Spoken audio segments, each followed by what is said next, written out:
So yeah, thank you for coming. Obviously this whole interview or discussion really is all about, women. So for us, I've definitely realized in the property space that, and especially in the investment space, that there's not that many women around. So we decided to do this whole kind of highlighting different professions and different things that women are achieving, in all different industries and all of that. Yeah. So it looks like, if I read your profile correctly, it's from a luxury property space. So it's also property. So tell us a little bit more about your story and how you got into that. So from the beginning again. From the beginning. Okay, so I was adopted when I was young. So I was an orphan, basically, adopted twice, and but I always had passion for. I remember when I was little, and I always used to page through the newspaper, and I used to tell my father, one day I'm going to own these properties. I told him, and Pam Golding was still advertising back then. And many years, my father passed away. I was adopted, and then I started my career in retail, in sales, and then I grew the company in 2 years. I grew the company, and I knew I was passionate I'm passionate about sales, and I was very good with people. And then I stopped retail for after 3 years, and then I was an assistant in the real estate industry. So back then I thought to find your way into the real estate, you have to start from below. I didn't know that you can just become an agent, right away and train and get into training and stuff. But anyway, I was an assistant, and then after 2 years, I decided I wanted to become an agent. Then I became an agent, and then 5 years into it, I told myself that I wanted my own real estate company. That was always the dream, having my own real estate company and so forth. It took a while to get where I am, actually. I feel that most people just say it, but you have to work for it to get to the point, actually. Every day, a little bit of this, a little bit of that, to get to the point you actually there. So I opened up my company 6 months ago. I opened it up, and congratulations! Thank you.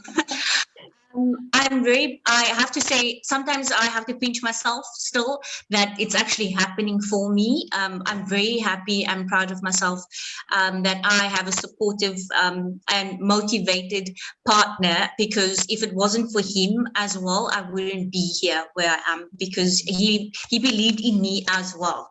So I have my real estate company, and I ended up having partnerships with international companies like Dubai, London, New York, and I signed a partnership with them, and they signed some few properties over to me to sell. So that's the story. And international luxury properties are having their license for South Africa now as well. So we are trading in South Africa as well. Wow. So which is all the different companies? So you're talking about London, Dubai, what other countries? Those are not companies. Those are companies. So those are networking that I made over the years while traveling. They are in the industry as well. So we ended up signing an agreement that, look, seeing that you have investors and so forth, we can sign some properties over to you and you can sell them. So it started like that as well. Oh, I understand. So it's really about all of that networking and everything. Yes, networking is very important. Yeah, no, definitely awesome.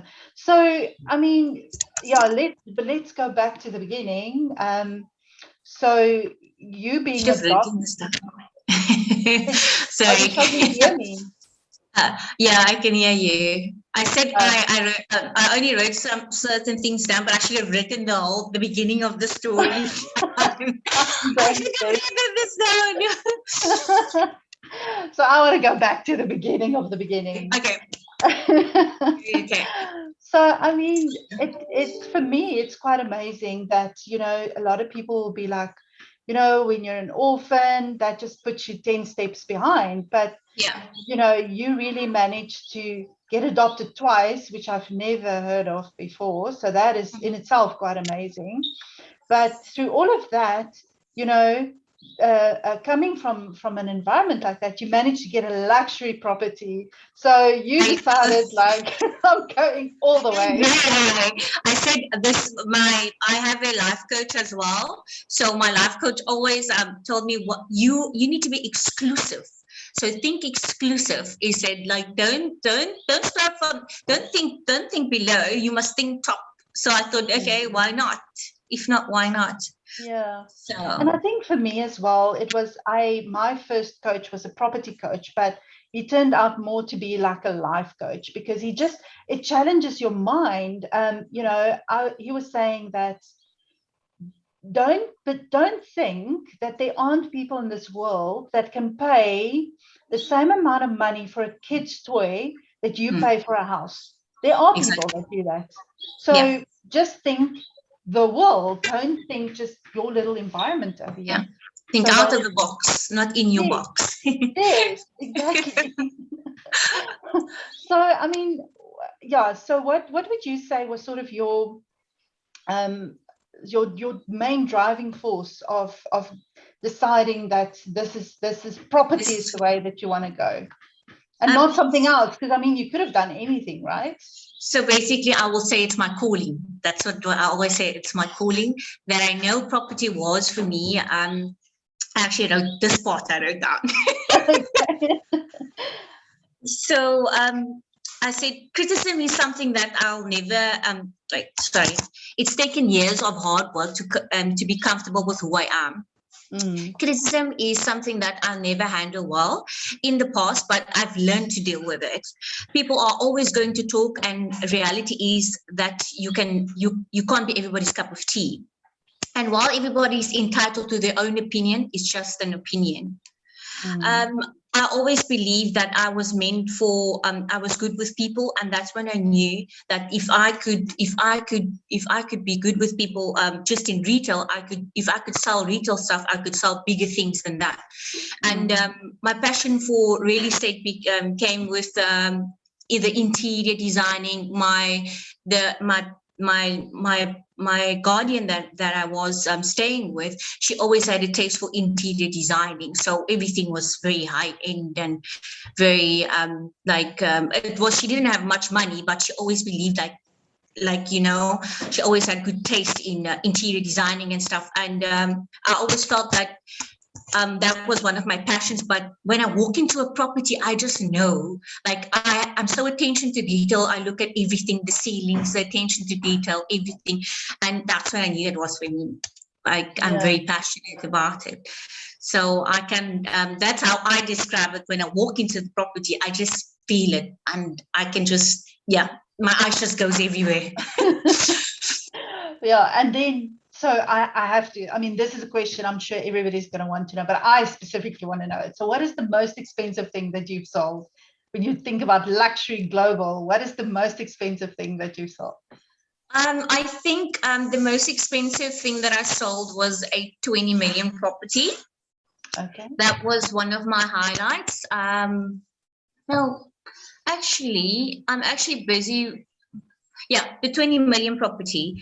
That one was one of my highlights, and I knew then and then that it can only get better from here. And I felt like I want even more than that. But that's the most expensive property that I sold. I know there's going to be much more in the future, but yeah. Where was that one? That one was in Dubai. In Dubai. Wow. Okay. All right. Cool. So how do you sell things when you're here? How do you sell things? Oh, but I suppose the property's in Dubai, but then the purchases were from South Africa, I suppose. No, I have investors all over. I have investors in London, I have investors in Dubai. So I have all over. And most of them, there is one or two here as well, a few here. And then they say, oh, we're going to Dubai. Can you maybe organize us a viewing or so forth and so on. But then where are you based? I'm based everywhere, so I travel a lot. Oh, I was gonna say, like, wow. Okay. I travel a lot, and I'm so glad for it. I'm very happy for it that these past few months I've been seeing, like, I saw a lot of things. Like, I've never saw Africa like this much because I was inside Africa. I went to Limpopo, I went to Zimbabwe, I went all over. But I'm flying back to Dubai in November. So, No, but are you, and where are you originally from? I'm from here. From here. Okay. So then you A lot of decided, people no, ask me Dubai that. is for me. A lot of people ask me that. My father's father is German, and my mother, she's from here. Oh, okay. All right. So you're okay. So you really got a mixed bag in there. Yeah, definitely have a mix. It's very complicated when you ask me things like that. Like, people ask me, like, where are you from originally? Yeah, like, okay. Somewhere. It's almost like where were you born? Yeah, I was Yeah, born there, but it doesn't mean that, yeah. that's where I'm I'll just say from. I'm an I army grew up brat. somewhere else. Yeah, I'll just say I'm an army brat because I've been all over. All of army brats, I like that. So tell me, what was your sort of the most difficult thing, or the most challenging thing for you to get to the point of creating your own company? I think finance was one of it as well, and emotionally as well. I wasn't ready. I suffered a lot from fear, I would say. Fear was the biggest thing that I suffered from. I feared a lot that I couldn't make it. I won't be able to. How am I going to do this? How am I going to do that? What's going to happen? And so forth. Fear was one of my big factors that stopped me from actually achieving what I want to achieve. And how I overcame that is just that I kept telling myself I had this 30-day challenge with myself. I have I have a board inside. Every morning I wake up, I have a sticky note next to me, and I told myself that I will break the fear in me and that I'm capable of everything. So every morning I wake up, I say, I'm beautiful, I'm positive, I got this, will have my own company, I'm loved. And I would write it on a note, everyday affirmation. And the 30th day that it came to that point where I had all the confidence and the belief in myself, and I just said, you know what? If I'm not happy with this, I have to be happy with myself, and I know I can do this. And I just did it.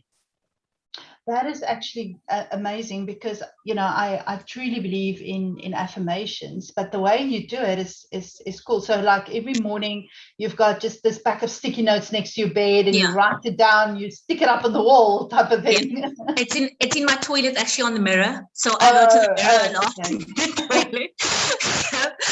So when I have guests over, and then they say, my one guest was like, oh, let me take a video. I need to send this to my sister. You're so positive. Like, I am loved. I'm beautiful. I am a CEO. Like, I manifested all my dreams in the 30 days. So that's how I came about. And that took you 30 days, basically. So for anybody out there, 30 days only to do it right.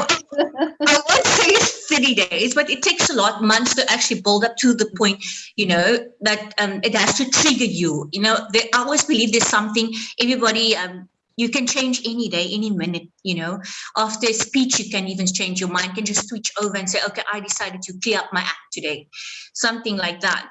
Like I said, I have been having sessions with my life coach and stuff, and he's been helping me through this process as well.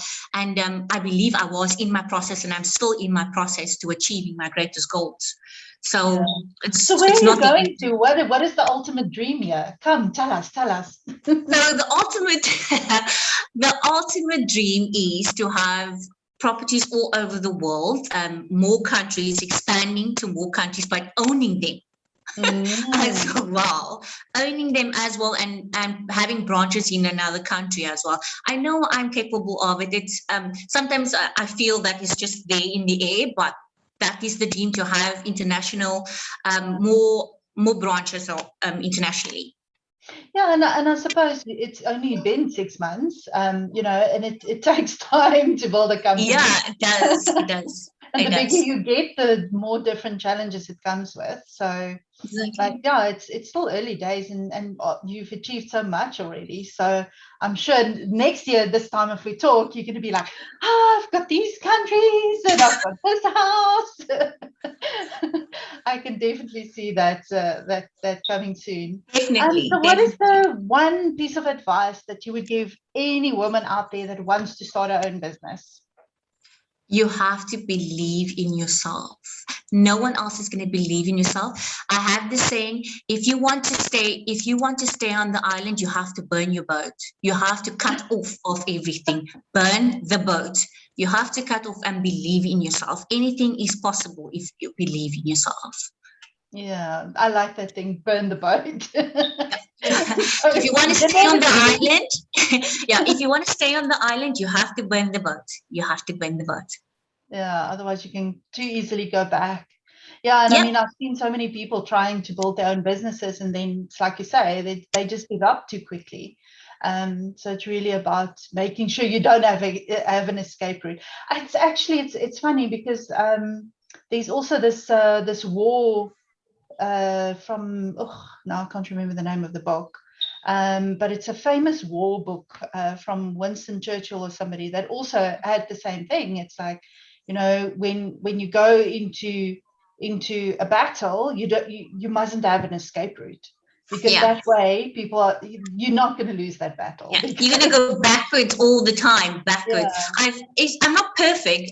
Many times I am stuck in a situation where, we're all human. We go through a lot of things, and then you doubt yourself and stuff. But you should believe in yourself. Wake up every morning, believe in yourself, stand in that mirror and tell yourself, you got this.